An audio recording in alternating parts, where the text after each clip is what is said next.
Good day, open hearts, and thank you for being here in my car.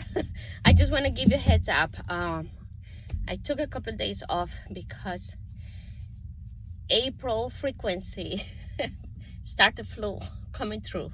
Today is 10 Kame, which is a day where the entire community receives this frequency, begins receiving this frequency, and is fully supported by our ancestors, because Kame is the Nawal of, representing all of our prior selves, all of our ancestors, all the wonderful beings that we are standing on their shoulders and are here now.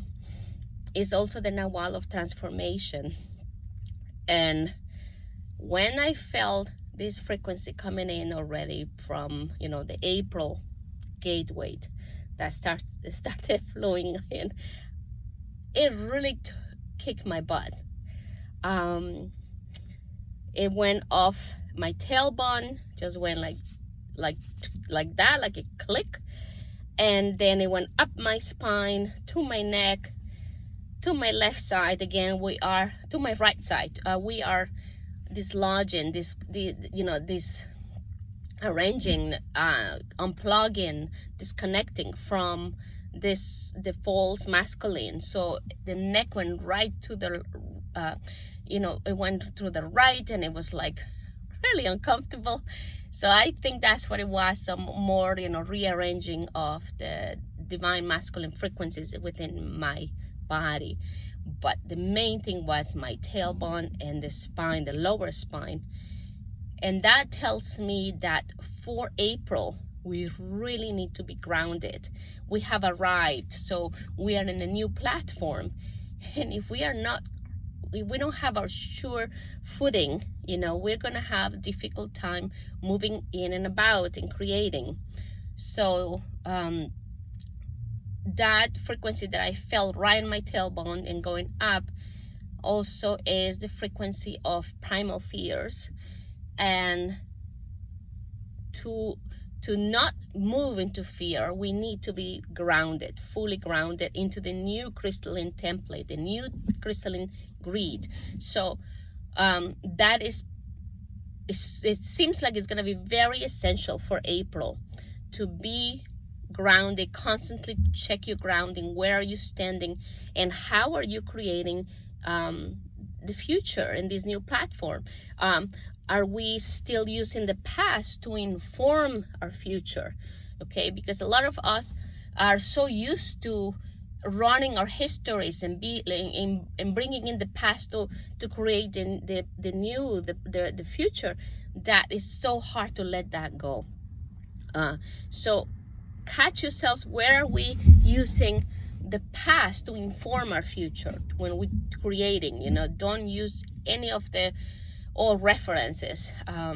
Remember that everything that you experience in the past, we're not denying that. Yes, it happened. This history is there. The books are there, even though the books are written by the person who collected this history and their views. So we are not denying the history. We're not denying the past.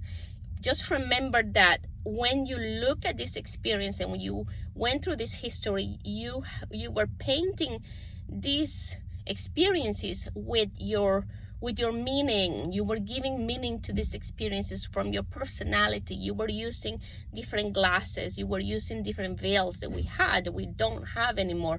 And if you still have them, they will be removed very, very soon, probably before the end of May.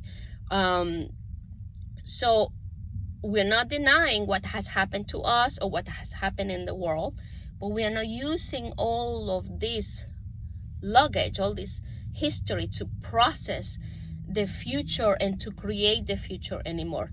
Let me see what else was coming in. So just make sure that you do that, because a lot of the history and a lot of the past is going to come up now that a lot of veils are coming down and are going to come up as not being very accurate as many of us were taught.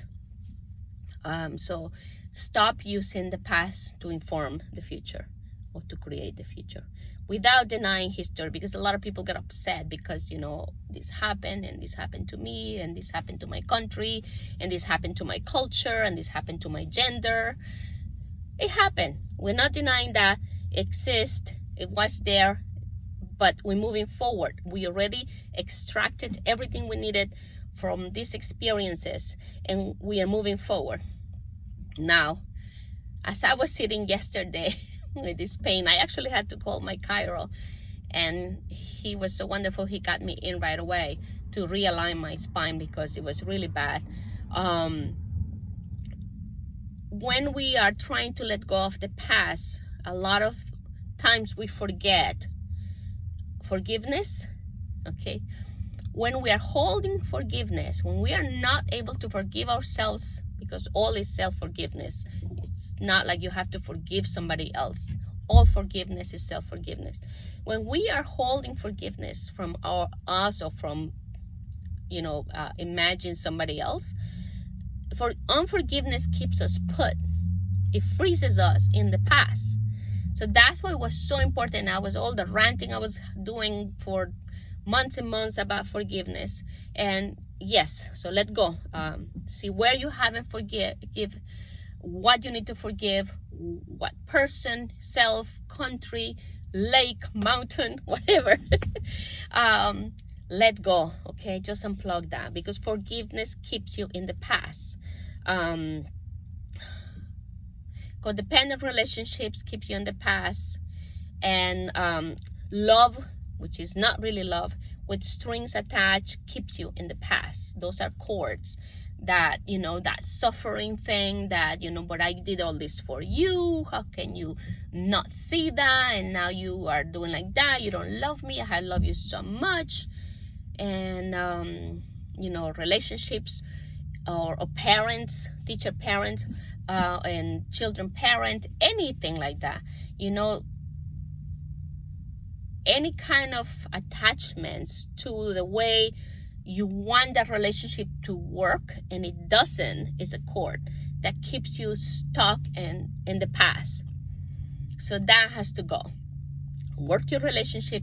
There's a lot of forgiveness there.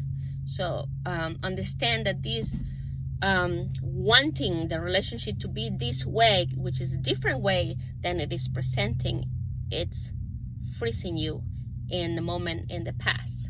So let that one go. Another one that make people upset, and it's been many years for me, because you're not going to see me marching with these things, and I honor the experiences of people, but a lot of people are so attached to their medals, to their badges of honor, of survival. I survived this and this disease and this illness, or I survived this experience, which was terrible. It was horrible. I don't want ever, you know, my body or any of my loved one's body to go through these diseases or illnesses or experiences, or anybody that I don't even know. I don't want anyone to experience the pain and suffering that some experiences carry. But the moment we start moving through our lives, identifying ourselves as survivals of this disease, this experience, this country, history, anything like that, that's also pulling you to the past. So that has to also be let go.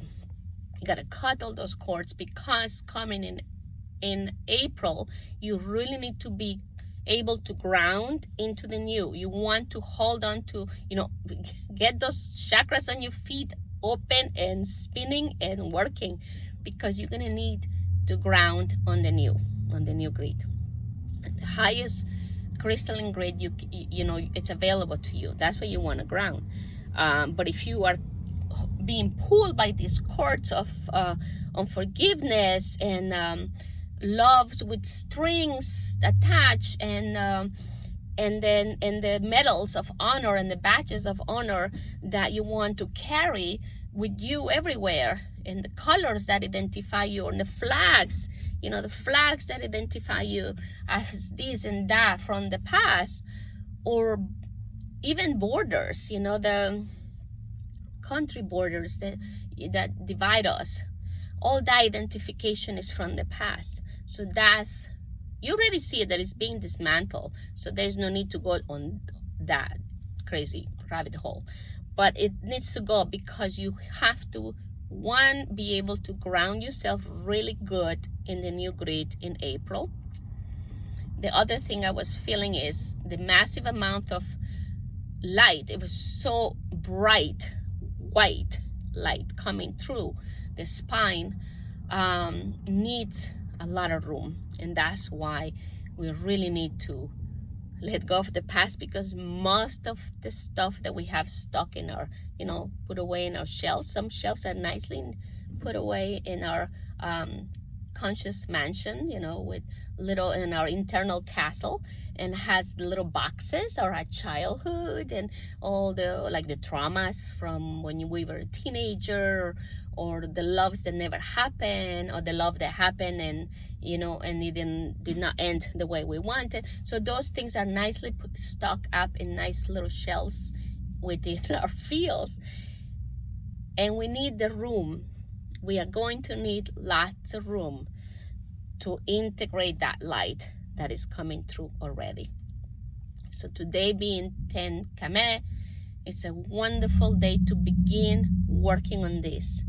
You need the room, you need to make room in your field to receive this light that is just, is the brightest of things. It's bright, but it has a little, the way I saw it, has a little edge around, like a bluish gold, you know, around when it's coming, and it's coming in waves. And I ask, you know, for my highest self to be present and received. And that's why it's so important that you are in the present moment and not in the past and not in the future. Don't worry about the future. It's not here. We are breath by breath putting together our future, but we are in the present moment. So you have to be sitting here in your high heart. So I asked my higher self, and then, you know, so wonderfully present, it just came in, and I felt like I was 10 feet tall right away. And my spine, I still feel the tingling and the uncomfortable in my tailbone and a little bit of my neck, but I can feel the presence. And I felt my physical body, because I have felt this before, but my physical body was like 10 feet tall, which means I was grounding that in my physicality. I wasn't flying away, I wasn't astral traveling, I wasn't somewhere else in another galaxy. It needs to be done in the body. It needs to be done here. So you need to align all of that into your body. Let me see what else happened. So that happened. You need to make sure that you are grounding. When you ground, you want to be in your high heart, and the seat here. This is your 0 point. Remember my early videos of Subuya? That's the 0 point. There is another video that I had, maybe I'll put it back on Facebook, of how to bring yourself to the present moment right away. But by now you know the breath will always deliver you. And the breath work of inflating your belly, you know, receive all that light, hold it, so that it goes through your bones, it goes through your muscles, it goes through your stomach, goes through your kidneys, through your liver. It needs to saturate everything. I have the feeling that April is going to be just such a huge, massive light coming through to saturate everything.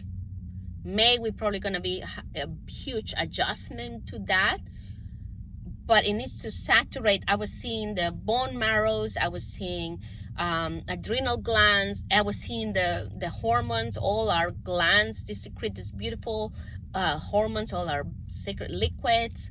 The eyes, behind the eyes, that's why it's been really crazy with my eyes the last 3 days. So I am very excited about April. That's what I had to say. Please, if you feel like you need to rest, drink lots of water, and ground and make room. I think those are the two things that are most important. You have to make room for this new light to come in so that it could come in. You can receive it, you can integrate it, you can saturate your entire physicality and all the other fields, and then you can just create those waves out.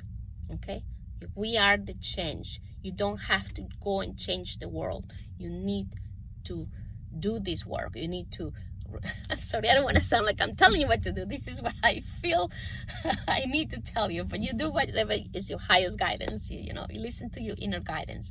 Live from the inside out, always. Receive this light the way I feel it. We receive it, we saturate ourselves with it, we integrate it in all our organs, our feet, our hands, our ears, and once we are so flooded from this light, it will start spreading out to everything and everyone that is willing. So that's the job for April. Okay, ground yourselves and make room for this gigantic amount of light coming in. Thank you so much for coming with your open heart and your open mind. Thank you so much for remembering we are the angels. And we are here because we wanted to be here at this time. Divine blessings. Namaste.